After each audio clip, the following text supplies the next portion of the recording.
In 1970, Ruth Buzzi stepped onto the set of Rowan and Martin's Laugh-In, expecting another night of playful satire and rapid-fire humor. But that evening would become a defining moment in television history, one that would shatter her career, shake the industry, and draw the attention of the FBI. Almost instantly, sponsors withdrew their funding, the show's creators received ominous threats, and Buzzi herself found her every move monitored. The full truth behind this seismic event is only now coming to light, and it's more shocking than anyone ever imagined. To understand how Laugh-In became a cultural force and a lightning rod for controversy, we need to rewind to 1967. At the time, variety shows were predictable affairs, structured in a way that made punchlines easy to see coming. But George Schlatter and Ed Friendly had a different vision, a show that would reflect the wild, chaotic energy of the world outside. They wanted to make comedy feel alive, unpredictable, and brimming with the rebellious spirit of counterculture movements. Inspired by the spontaneous nature of love-ins and be-ins, they created Laugh-In, a show that would obliterate traditional TV conventions. According to Schlatter, it was designed as an all-out assault on the senses. There was no time to breathe, no moments to let a joke settle. Instead, sketches, gags, and one-liners came in a relentless, rapid-fire sequence over 350 bits per episode. 1 second, a sharp political satire would land. The next, someone in a ridiculous costume would dance across the screen. Nothing lasted long, and nothing was sacred. The show drew from vaudeville, burlesque, and the experimental comedy of Ernie Kovacs. British humor, with its abrupt cuts and unpredictable twists, also played a major role. But Laugh-In took these influences to an entirely new level. Sketches often had no clear beginning or end, and the transitions were so sudden that audiences barely had time to process one joke before the next hit them. This wasn't a flaw. It was the point. The show mimicked the breakneck speed and disorienting nature of modern life. Many viewers loved it, others found it overwhelming. Even NBC executives were uncertain. When Schlatter and Friendly first pitched the concept, the network hesitated. The format felt too chaotic, the pace too aggressive. Eventually, NBC agreed to air a one-time special on September 9, 1967, as a test. They had low expectations, but the audience reaction was immediate and electric. Within months, Laugh-In was ordered to series, and by its second season, it was the most-watched television program in America. At the heart of Laugh-In were its hosts, Dan Rowan and Dick Martin.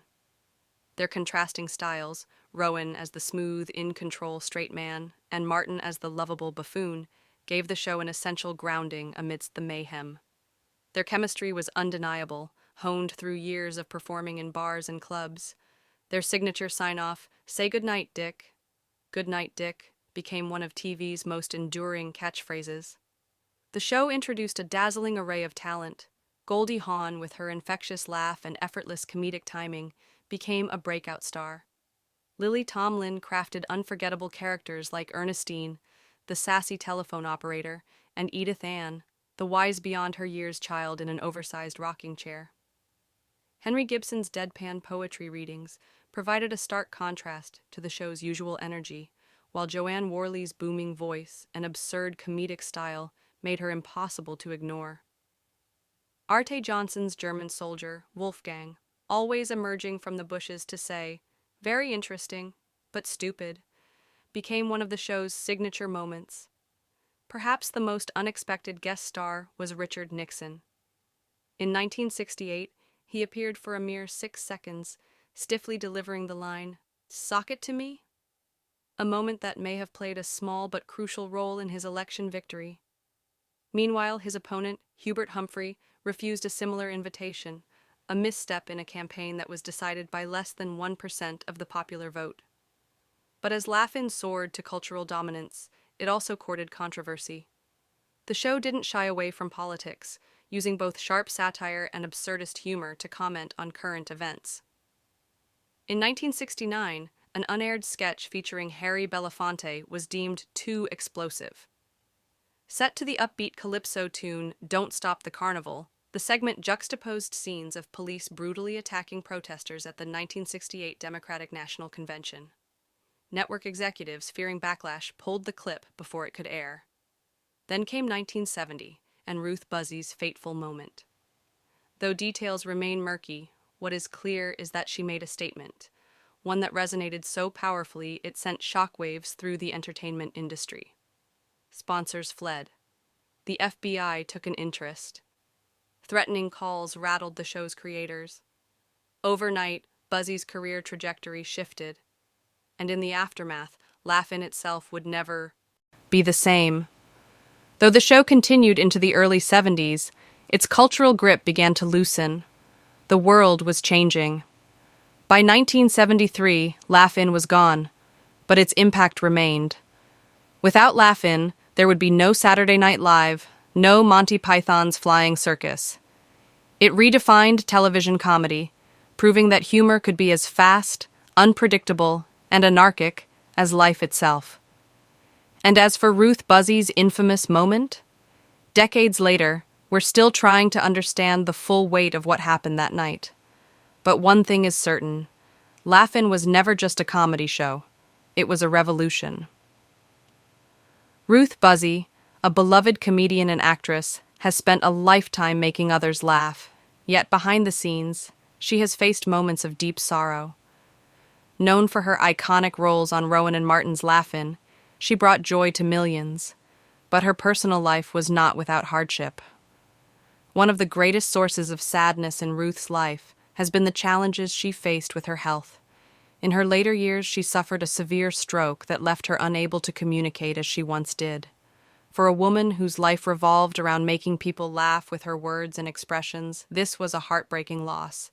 Though she remained strong, the struggle of losing her ability to fully express herself weighed heavily on her spirit. Beyond health struggles, Ruth has also experienced the deep pain of losing loved ones. Her husband, Kent Perkins, was her rock and biggest supporter, and the thought of ever being without him filled her with sorrow.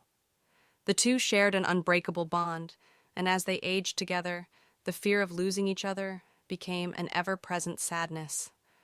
Though Ruth never had children, she often spoke of the love she had for her friends and family. However, she also carried the quiet pain of wondering what it might have been like to have children of her own. She dedicated so much of her life to entertaining the world, but in private moments, she may have wondered if she had missed out on the joys of motherhood. Even in her childhood, Ruth faced struggles. Though she grew up in a loving family, she sometimes felt like an outsider, drawn to humor as a way to cope with feelings of loneliness. Her sharp wit became her shield, allowing her to turn sadness into laughter, but deep down, the wounds of feeling different never truly faded. Despite all of this, Ruth Buzzi remained a resilient and kind-hearted woman. She never let her sadness define her, choosing instead to bring happiness to others. But like many who make the world laugh, her own heart carried a weight that few truly understood. Ruth Buzzi is a shining example of perseverance, talent, and determination. Born in 1936, she faced many obstacles on her journey to success, yet she never allowed them to define her. Growing up, she had a passion for entertainment, but breaking into the industry was not easy. She encountered rejection, setbacks, and countless challenges. However, she refused to give up. Instead of letting difficulties discourage her, she used them as motivation to work even harder. Her breakthrough came when she became part of the cast of Rowan and Martin's Laugh-In, a popular comedy show in the late 1960s. Her portrayal of Gladys Ormsby, a feisty, sharp-witted spinster, made audiences laugh and solidified her place in entertainment history. But success was not just about talent, it was about resilience. She proved that hard work, consistency, and unwavering belief in oneself could overcome even the toughest barriers. Ruth Buzzi's story is an inspiration for anyone facing struggles in their personal or professional lives. She reminds us that rejection is not the end of the road, but an opportunity to grow. Her ability to persist, despite the odds, teaches us the power of endurance. Life is full of challenges, but it is our response to them that defines our future. For those who feel discouraged, Ruth's journey is proof that persistence pays off.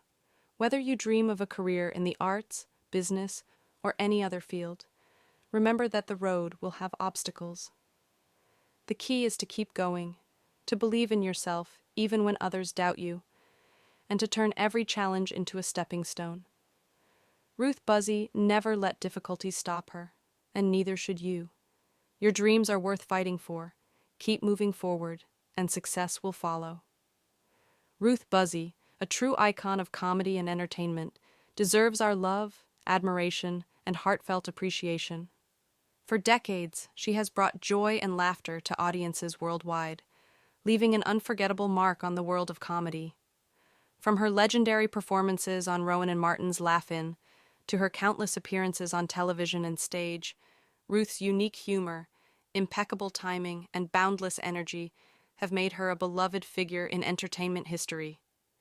Beyond her incredible talent, Ruth Buzzi is a person of deep kindness and compassion.